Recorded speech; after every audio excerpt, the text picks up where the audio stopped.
Bonjour à tous, on se retrouve pour un nouvel épisode de Fortnite of the Apocalypse saison 2. Et on va dire que ça y est, on progresse un peu plus au niveau de l'histoire dans cet épisode-là, puisque, alors on se retrouve pas à Camelot, même si on aurait pu, mais alors on se retrouve dans le royaume des démons. Et on va dire que l'on retrouve à la fin de cet épisode un visage qui n'est pas sans rappeler quelques personnages que l'on connaît bien si l'on a suivi Seven Deadly Sins. Mais on en reparlera à la fin de l'épisode. L'épisode commence avec nos personnages du coup qui essayent comment dire, de cope, comment est-ce qu'on dirait en français? De Bon, en gros nos personnages essayent de vivre avec la mort de Jade et c'est bien confirmé, hein, il est mort. Et je dois bien avouer qu'il y a quelque chose d'assez morbide à voir que la couleur de sa peau est devenue aussi grise. Alors je veux bien, hein, que c'est le principe et tout, mais personnellement, moi, ça m'a rappelé des souvenirs pas des plus agréables, on va dire. Disons que j'ai eu de l'expérience à ce niveau-là. Et voilà, donc ils essayent un petit peu, ils essayent. Forcément, Iseult se sent coupable, Tristan se sent coupable, Kion, il essaye de reporter la faute sur absolument tout le monde, globalement, mais bon, voilà, ils font comme ils peuvent, tout ça.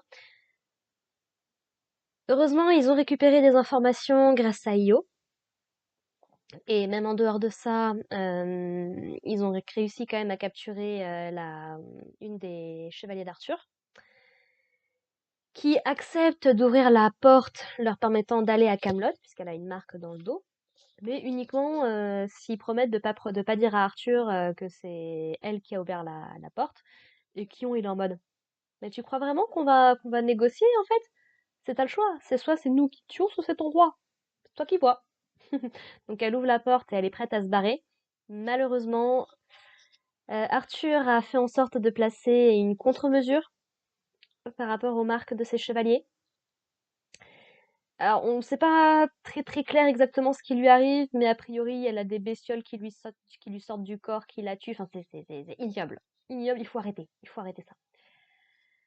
Et donc, bah, ça va laisser un impact assez sévère sur nos personnages, quand même, mine de rien. Et c'est un truc que Arthur est très satisfait, puisque donc il constate que ses assassins ont été tués. Il constate également qu'il y en a une qui a essayé d'ouvrir la porte. Et Guenièvre essaye de lui, essaye de le mettre en garde en lui disant, voilà, comme je t'avais dit, ça va être ça le prix à payer si tu essayes de défier le destin, globalement. Et Arthur s'en moque un petit peu et se dit, bon, si c'est ça le prix à payer, ça va. Certes, comment, les hommes, ça commence, ça manque un petit peu, mais franchement, si on peut faire des dommages physiques et psychologiques, allez, vas-y, ça passe. Guenièvre, du coup, c'est quoi la prochaine, c'est quoi la prochaine destination?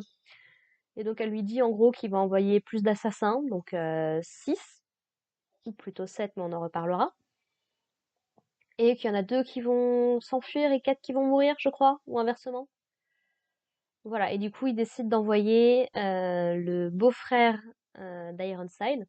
Donc, alors a priori c'est du côté de sa femme, donc c'est le frère de sa femme, qui actuellement s'occupe un petit peu de Diodora. Donc il a l'air de l'entraîner un petit peu à manier l'épée. Donc Diodora, c'est le fils de...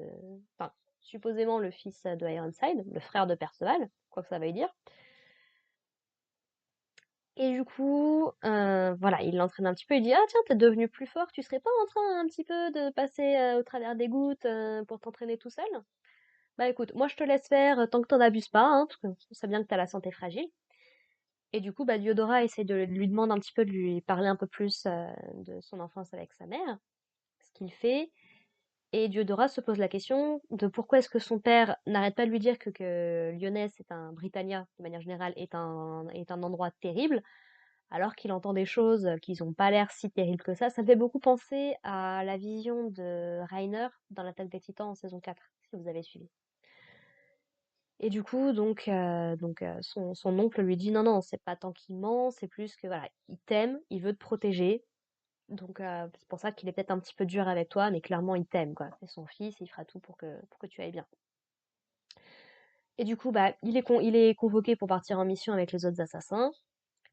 Et donc il est obligé de laisser Diodora avec deux de ses camarades, semblerait-il. Et c'est du coup comme ça que ça se termine de ce côté-là. Maintenant, du coup, que le chevalier d'Arthur est décédé, et ben, ils vont essayer d'enterrer Jade. Donc il y a Thétis qui vient, qui dit, bah écoutez, je vais faire en sorte de le ramener à Lyonesse comme il faut pour qu'il ait un bon enterrement, ce genre de choses. Et Io se pointe, du coup, pour leur donner l'information qu'elle avait par rapport à Camelot. Et en fait, bah, c'est elle qui va les mener vers le royaume des démons. Bon, Perceval, il est complètement perdu. Et chose intéressante, Io a l'air de reconnaître Perceval. Et donc, ça sous-entend qu'ils se sont déjà rencontrés et qu'il était très apprécié par plusieurs personnes, Io comprise. On sait que Perceval est capable de parler la langue des démons, on sait qu'il y a des trucs bizarres avec Perceval, donc est-ce que Perceval ne serait pas un démon?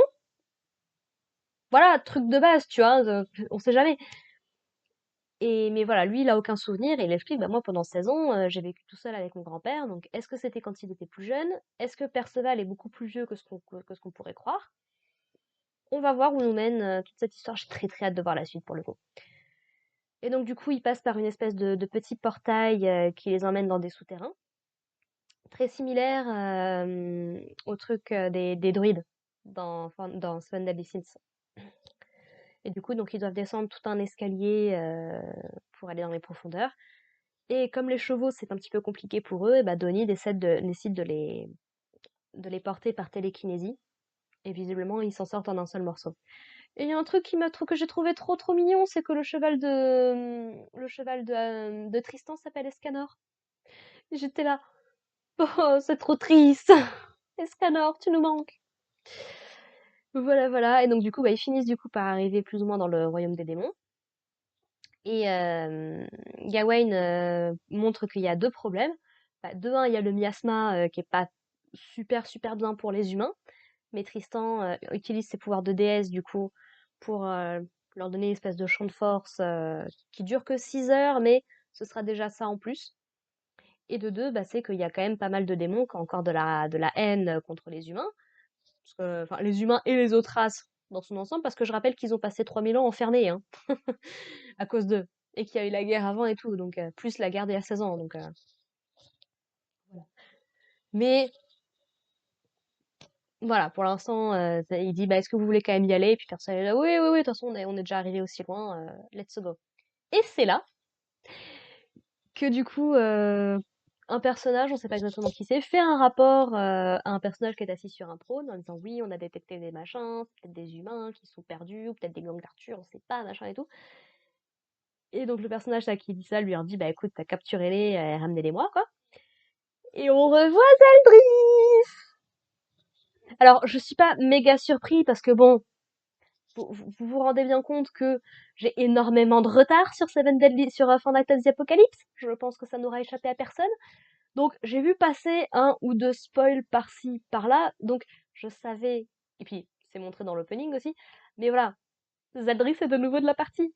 Et Zeldris, si vous vous souvenez pas, bah, c'est le frère de Meliodas, et qui est désormais devenu roi des démons. Et j'ai très très hâte de voir ce que ça va donner, pour le coup.